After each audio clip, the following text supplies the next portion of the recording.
partly changed the title because I figured that a lot of you will kind of know the answer to that question given the audience that we have here today. But also because partly I think that what's happening in Ireland has to be seen against the international trend where trillions of dollars of state-owned assets have been transferred into private ownership on a world scale. And I think in that context really it would be useful to examine neo-Keynesian and pro-state capitalist ideas, which I think while they can play an important role, at the same time fall far short of a Marxist response that I believe is absolutely necessary to truly defend Ireland's state enterprises. Now, I don't think anybody here would be in any doubt whatsoever that in early 2011 fresh battle lines will be drawn on an industrial front in Ireland as the review group headed by neoliberal economist Colin McCarthy will make recommendations on the wholesale or partial privatisation of the nation's remaining state enterprises. And of course we'll have the situation where a lot of pragmatic reasons will be advanced by the government as to why this is necessary. Sell off the state silver, therefore you can reduce the amount of cutbacks that are necessary, reduce the amount of taxes that will have to be raised. But of course behind that really is an ideological underpinning to the privatisation policy which is consistent with the government's overall strategy and perspective on how future economic growth and development will take place in Ireland and the absence of the role for the state in that.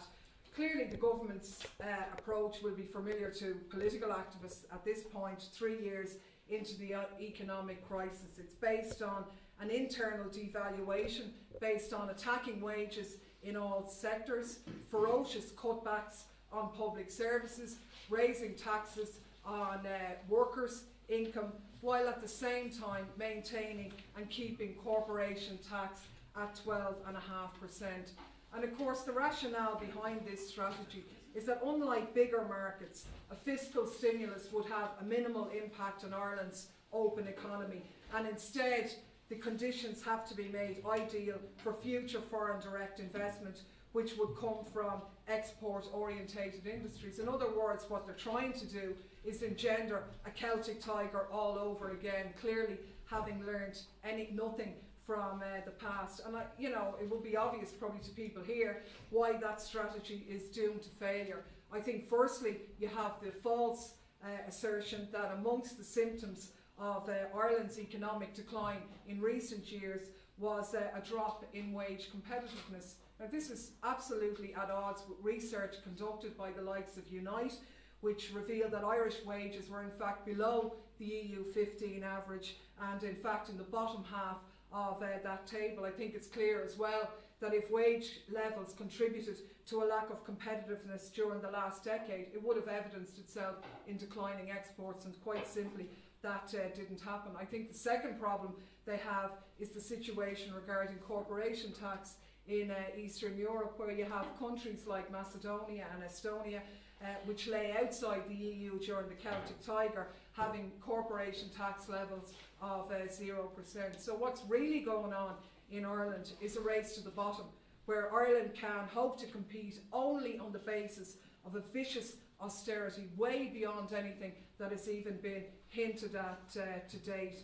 And really, in order to soften public opinion to accept this onslaught, there has been a sustained propaganda offensive around the whole public versus private worker debate. And this really was built around quite a simple but effective equation from which they drew other beliefs. Simply put, the government, helped by right-wing commentators, the opposition, the media and so on, posed the idea that the public service was run on the back of taxing wealth-creating activity that took place exclusively in the private sector. Now, in that debate, the role of the commercial semi-states didn't really feature, other than a few negative references to better wage levels and conditions and so on.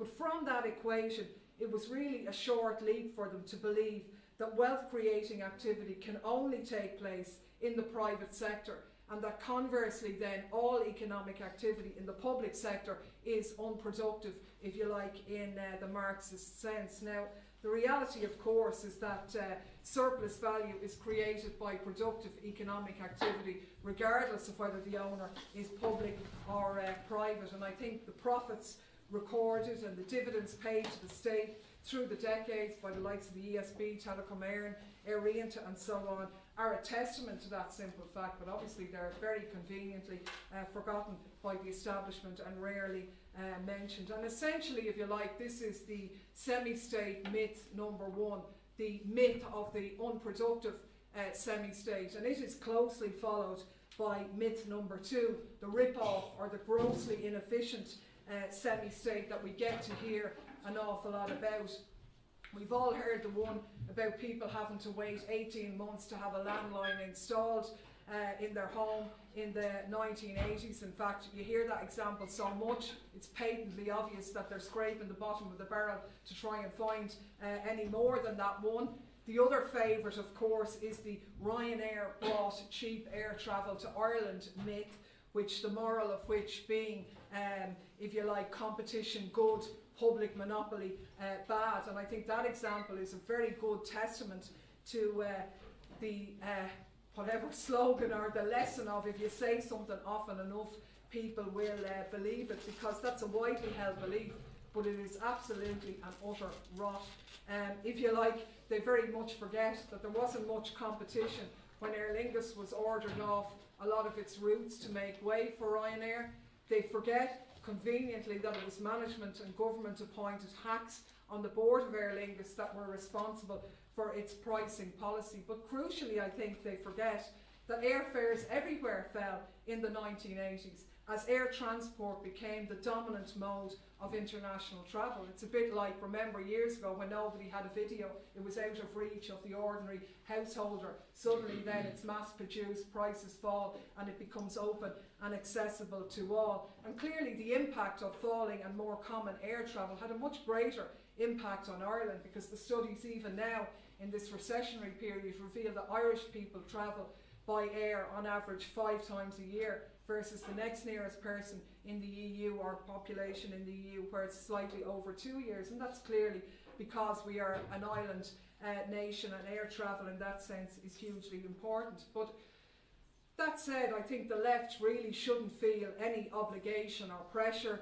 to deny or defend the inefficiencies that exist in the commercial semi-state sector. And really our job rather should be to counter-propose a programme that would make these companies more democratic and more accountable to the public. If you like, a huge part of the problem with the commercial semi-states is that they're structured and modelled on their private sector counterparts. You see that in terms of the management structure, pay structures at management level. You see it in terms of the vicious rationalisation programmes that have taken place and have been foisted on workers in those companies in terms of job losses, attacking pay and conditions and so on. You see it in the composition of the boards of these companies, made up of political hacks who are getting their positions because they did a favour for this or that government minister or whatever, not people with any expertise at all in the industries which they're appointed to. And I think you see it in terms of even the way the board of directors and worker directors are treated, where you have very onerous confidentiality restrictions placed on worker directors in order to inhibit their ability to share information with their colleagues and so on. And it was that type of restriction that certainly forced my party colleague Pat Wayne to resign his worker director position from Telecom Éireann in the mid-1990s to avoid being a silent witness, if you like, to harmful decisions that were going to be meted out on his colleagues. Of course, no such qualms affected David Begg when he was on the board of directors of Aer Lingus, but that's probably a story for another day. But I suppose the point I'm making is that we shouldn't feel any obligation to pretend that the commercial semi-states are some sort of a sacred ideal or anything like that. They're not. But at the same time, we absolutely, utterly reject the assertion, which, to be honest, is repeated by fact practically everywhere, including the media, the establishment, politically and so on, that privatisation automatically leads to increased efficiency and lower costs. It's put out there, not even challenged. And that is actually absolutely and utterly false assertion. And in fact, the most comprehensive statistical-based study on the alleged benefits of privatisation for the wider public was carried out by Palchich and Reeves in terms of their studies of all of the privatisations that took place in Ireland, excluding Aer Lingus, which took place after that. And their conclusions certainly don't support the assumptions that privatisations lead to benefits for the public. In fact, instead, they point that privatised companies' performance is much more reliant on the overall state of the economy and technological changes in the sector in which they operate. And if you think about it, it really is somewhat ironic, given the role of the private banking sector in creating the economic disaster that we have in Ireland at the moment, and the inability of small businesses to access credit from the banks, that it was banks like the ACC and ICC whose function previously was to lend to these sectors of the economies that feature in that defining study of privatisation in Ireland. Now, I just want to maybe briefly look at two examples of privatisation in Ireland that has taken place in terms of Eircom and Aer Lingus. Clearly that, the privatisation of Telecom Éireann has been an unmitigated disaster for staff, the consumer, the public, and our broadband infrastructure is not really a secret. The dogs on the streets know that one. Prior to privatisation, Eircom employed 14,000 people. Today, that's half that number, with another 2,000 about to face the chop. Asset stripping, minimal investment, and the leveraging of debt by its 5 post-privatisation owners have left this company with a debt of €3.5 billion from a position of a value of €8.5 billion when it was privatised over 10 years ago. We see developments in the pension fund, which went from a surplus of 422 million when Babcock and Brown took it over in August 2007, falling to 20 million surplus in 2008, and then plummeting to a deficit of over 400 million last year. I think clearly, along with privatisation, it wasn't just poor financials, but also poor short-term decision making. Decisions like where they sold off the profitable and rapidly expanding mobile arm of the company, Aircell as it was at the time, which has then subsequently became Vodafone, a market leader with significant profits. And this disastrous step forced Eircom back into the mobile market in 2005 with the acquisition of Meteor, but obviously at that stage at a very disadvantaged third place share of the market. I think in particular though, it's the impact that privatisation has had on the development of Ireland's telecommunication structure that sharply cuts across this idea of a recovery based on a smart, knowledge-based economy. Prior to the sell-off, Eircom was significantly investing in terms of the development of its infrastructure. But by the time of the second sale in 2001, investment even at that stage had been cut to 1/3 of its pre-privatisation level. And as a result, people will be well familiar, broadband penetration in Ireland stands at 22.2%, below the EU average. Broadband speeds in Ireland are the worst in Europe and ranked ahead of only Mexico in the OECD countries. And clearly, with continued underinvestment, Eircom remains reliant on older, slower copper wiring rather than high-speed fibre optics. So much so that even Noel Dempsey, the Minister for Communication, had to come out and acknowledge that Ireland was years behind in terms of where it should be. And what we had with Eircom really was, if you like, a Robin Hood in reverse, robbing from the poor to give to the rich. The only beneficiaries of this sale were the high-level investors and senior management. At the time, the idea of popular capitalism, everybody could buy in, get a few shares, make a few bob, was peddled. That myth is absolutely gone now forever. Nobody will ever buy into that again, given what happened to ordinary people who bought that myth. a number of years ago, with pensioners, workers losing 30% of their investment and suffering a huge blow. And at the same time as these people were losing their life savings, those at the top 4 senior managers earned 29 million between them over a 2.5-year period from 2001. Private equity investors, the likes of Tony O'Reilly, George Soros, made 50 million and 400 million respectively on their investment in Eircom. Pure leeching of state assets for the benefit of private individuals. And I think in that sense, above all others, the catastrophe of Eircom's sell-off should really be a warning to those who want to press ahead with mass privatisations. But of course, those in the political establishment are somewhat slow of learning and don't really digest the lessons as quickly as maybe as ordinary people would. And it didn't stop them moving to privatise Aer Lingus in 2006. They'd already sold off Team Aer Lingus, which people should remember originally started off life as the old Aer Lingus Maintenance and Engineering Division.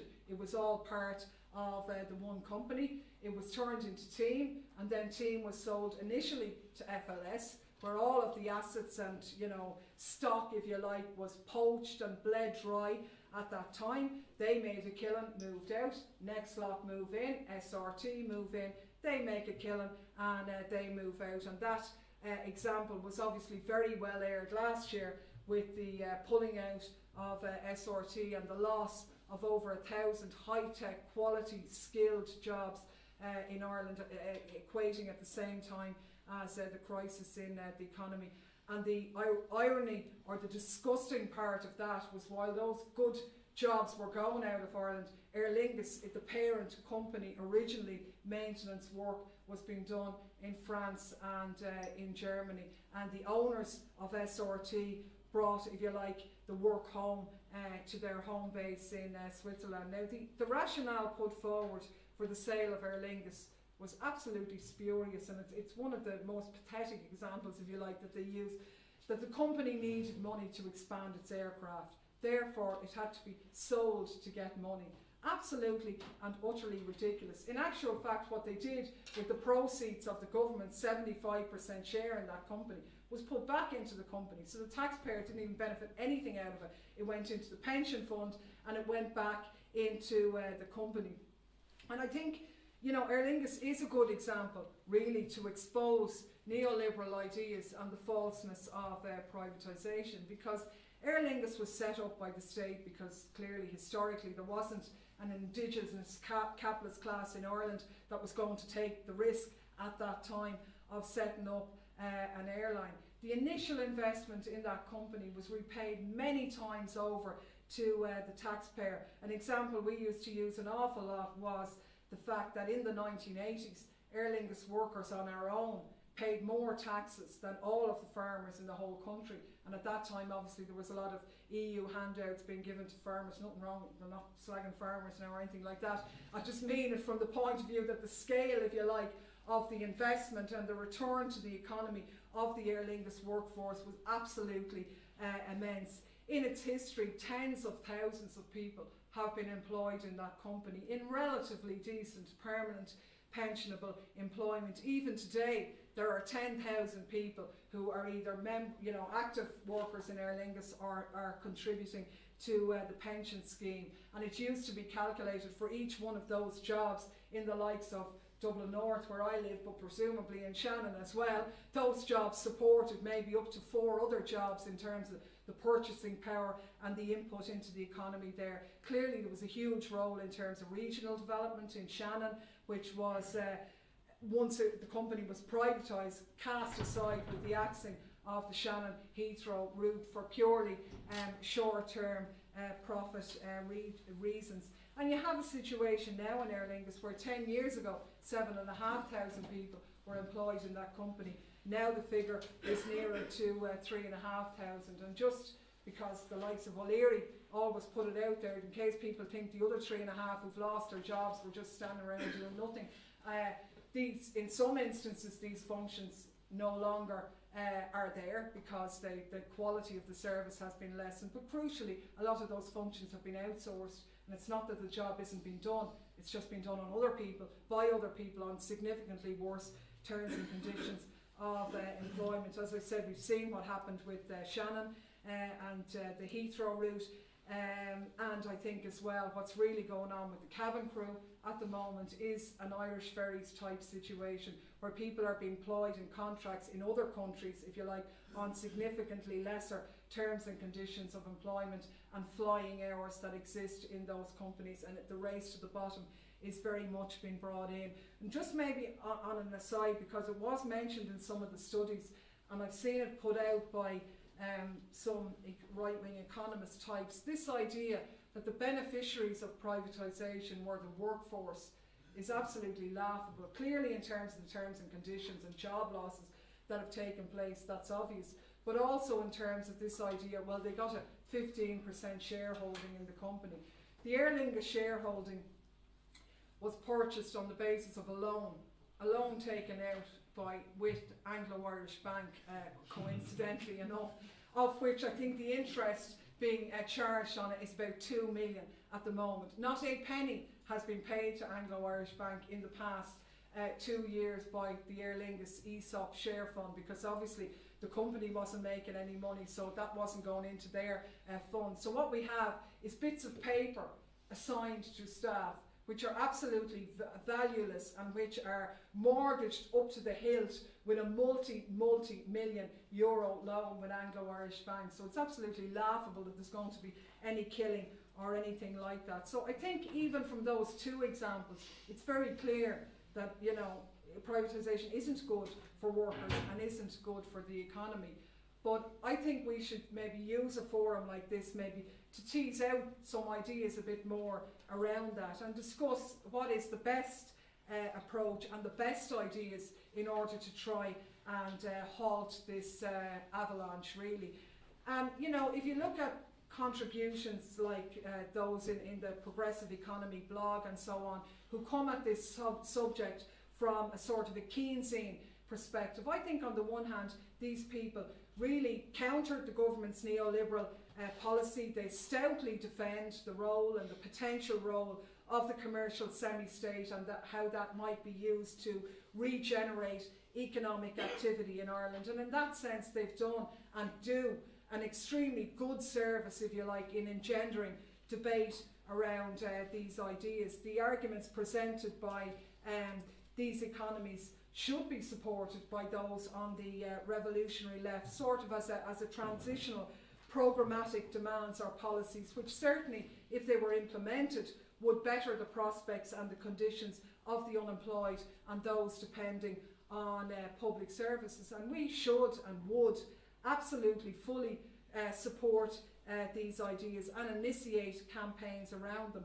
But I think at the same time we should be clear that, you know, these demands can only be defended on the basis of a break ultimately with capitalism, while maybe some of the Keynesian arguments would see those arguments as an end in and of themselves. And I think it's worth looking at Keynes, because it does seem to be forgotten by some on the left who reference him the most, that Keynes wasn't a man of the left, but very much a liberal capitalist economist who advocated state spending at a time of recession, even at the cost of building up a deficit in order to offset the decline in investment and sustain demand until capitalism recovered, and then they could step back and maybe, you know, reduce the deficit based on increased taxes from a growing economy. And I think these ideas are still very much alive. You know, if you read the Financial Times on a regular basis, you would see people such as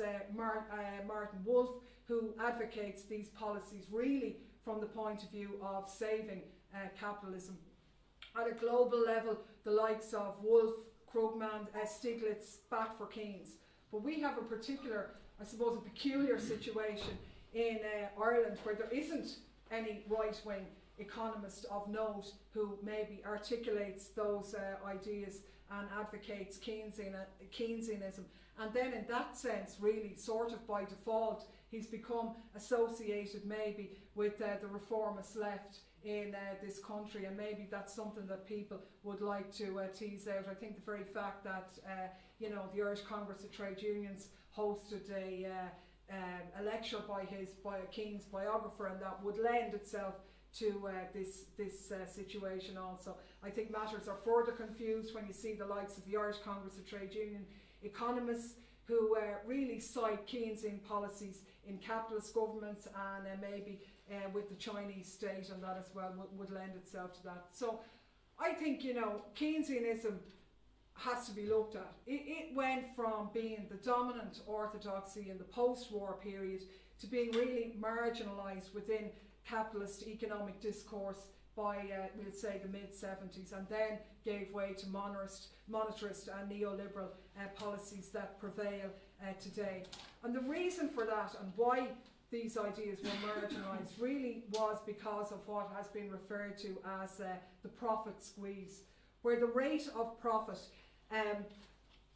if you like, where was in the advanced capitalist countries began to suffer a long-term decline due to the better wages and share of the national wealth going to the social wage.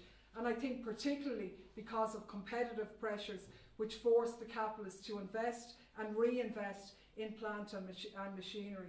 And if you like, the resulting change in the composition of capital led to a poorer return on investment from the capitalist, and a consequent strike of investment, productive investment, which was partly overcome by the last number of decades where you've had an assault on wages and conditions and so on. I think a strike of capital is also a feature of the modern crisis. And when you think about it, even in Ireland, the levels of private capital that could be invested are indicated somewhat by the 90 billion euro that's sitting there rotting, held on deposit now in our mostly nationalised banking sector. So I suppose, what we're saying is that, modern left Keynesians simultaneously advocate a policy of, say, state capitalism, where the state can overcome that strike of capital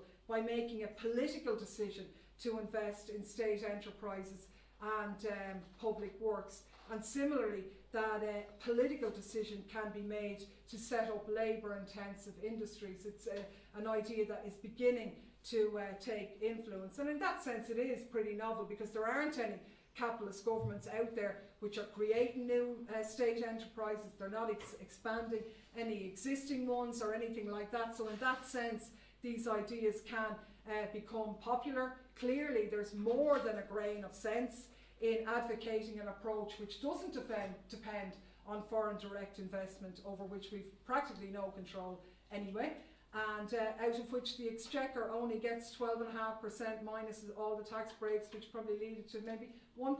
So, clearly, if you like, an approach based on where capital and human resources that exist on this island are harnessed and invested in, and the return from that productive labour could be used through taxation and funding public policies and so on, is something that would be attractive and should be supported, if you like.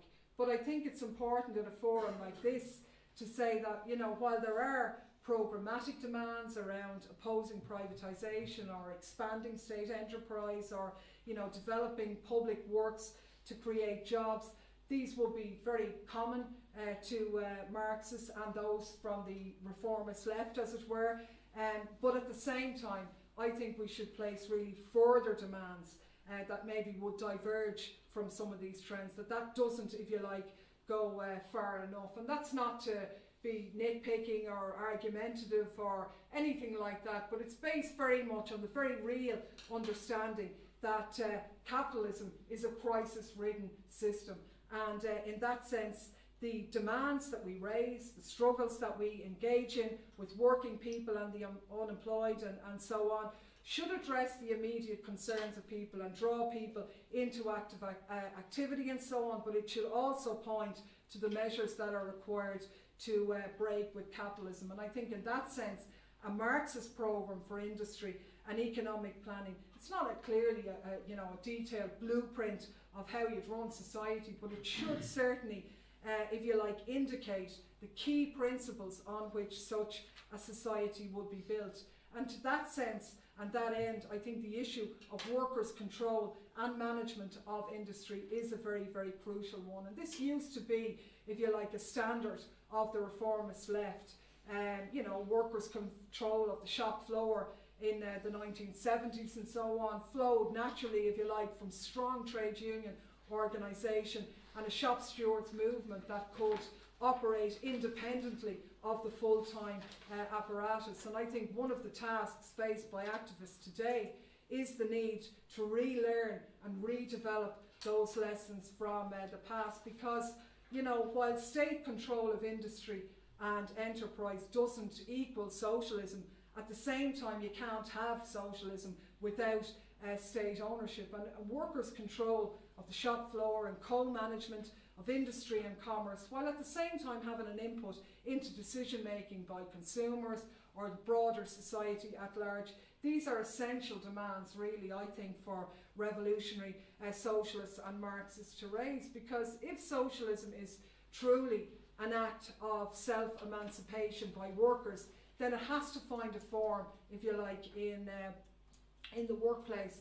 And while left Keynesians and maybe, you know, pro-state capitalists have criticised the wages in the commercial semi-states and how these companies are run and so on, they're kind of silent on these questions. And I think that's where there is a very positive role for Marxists to play in this situation, because we can positively cite examples of the phenomenon of worker recovered factories that have exploded, if you like, across Latin America, hundreds of them in existence at this stage. And I mean, these recovered factories were a response by workers to the attempted closure of companies by their employers. And obviously, while the operations face difficulties in operating within a capitalist economy and so on, at the same time they are a clear indication of the way forward, if you like, of the technical and, you know, managerial small m capability of working people to organise and to run production, something which obviously the establishment would tell us could never happen. Workers would never be capable of that. We have all these examples which we can positively point to. I think the issue of expropriation of capitalist property has very few precedents in Ireland, really, other than you know, the recent ones of all of the banks, which nobody will be putting up there as a positive. We had Bord Gáis in the 1970s, CIE in the 1940s, being examples of major infrastructure which was nationalised in the aftermath of you know, private interest that preceded them going bust. I think we should be actively and positively contributing to the debate and asking the question why it is that the state can only occasionally intervene into failing industries. Why is that the case? Certainly the Socialist Party, of which I'm a member of, and I imagine a lot of people here, would call for the nationalisation of all large firms in the economy and in areas of significant economic activity. I think we need these companies nationalised, but we also need them subject to a democratic socialist economic plan which meets people's needs, because how else can workers meet the challenge of really the active opposition and sabotage of the capitalist class, which was demonstrated in the likes of Chile and Nicaragua in the past? We would say that there shouldn't be any guarantee at all to compensate expropriated capitalists. At the same time, however, you would be sympathetic maybe to small shareholders who would have had a loss on the basis of proven need. But I think looking at that, and even looking at the recent pension crisis which has taken place in many companies, given the demographic changes that have taken place in individual firms, it's not possible now to have standalone pension funds which will adequately reward workers for their efforts, if you like, under capitalism. I think examples like the ESB pension fund and indeed our own in Aer Lingus would point to that. So I really suppose the moral or the conclusion of the story is that only in a society where the vast majority of wealth creating economic activity takes place in the public sphere can you adequately plan to use the surplus that's created in society for the benefit of all people, including those who are, if you like, not involved in productive activity, children, you know, the elderly, retired, and so on. The commentary then in that sense from the left Keynesians or the pro-state capitalist lobby doesn't really address how best, you know, what they advocate and the very good ideas that they put forward, how they can be achieved, or how the counter reforms and privatisations can be opposed. So maybe that's something that people want to, if you like, tease out in the discussion. The implication maybe from some of these ideas is that radical reform has to come from above, from government level. They're generally silent on the role of the workforce or the unemployed or those in society at large, and the positive and necessary contribution that would have to be played there in terms of strikes and demonstrations in terms of achieving those aims. Because, you know, a programme without being accompanied by a strategy and tactics that can make that programme a reality really is a pretty, I wouldn't say worthless programme, but its value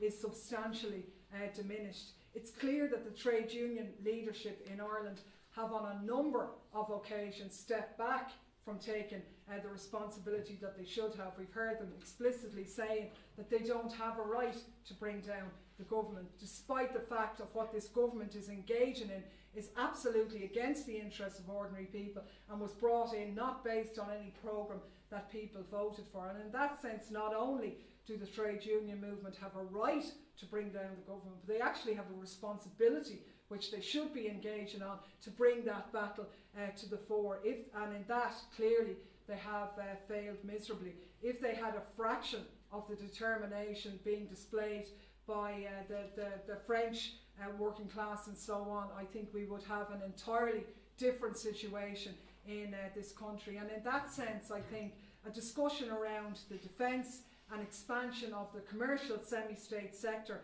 in response to the economic crisis also has to address how you involve workers in those industries and in the wider working class, who are the people who can make that struggle and that ideal, if you like, a reality. That really is the role of politics and also of political parties with members active in the workforce to take these ideas forward and link them to a coordinated strategy that is necessary to take on McCarthy's agenda. There was a group active in society in the past, the Levellers. People here will know about them, and these workers used to organise and talk about the world being turned upside down. I think the task for us today is to really turn the world right side up, to start from the interests of ordinary people, of young people and unemployed, and to put meeting their needs to the forefront of that agenda. That, I think, is certainly an objective worth fighting for. In that context, fora like this, where we can discuss ideas and tease them out in terms of how to take the situation forward, are extremely valuable, and I would certainly look forward to working with people in the active struggle of ordinary people to defend our semi-states and to take Irish society forward in the coming months and years ahead.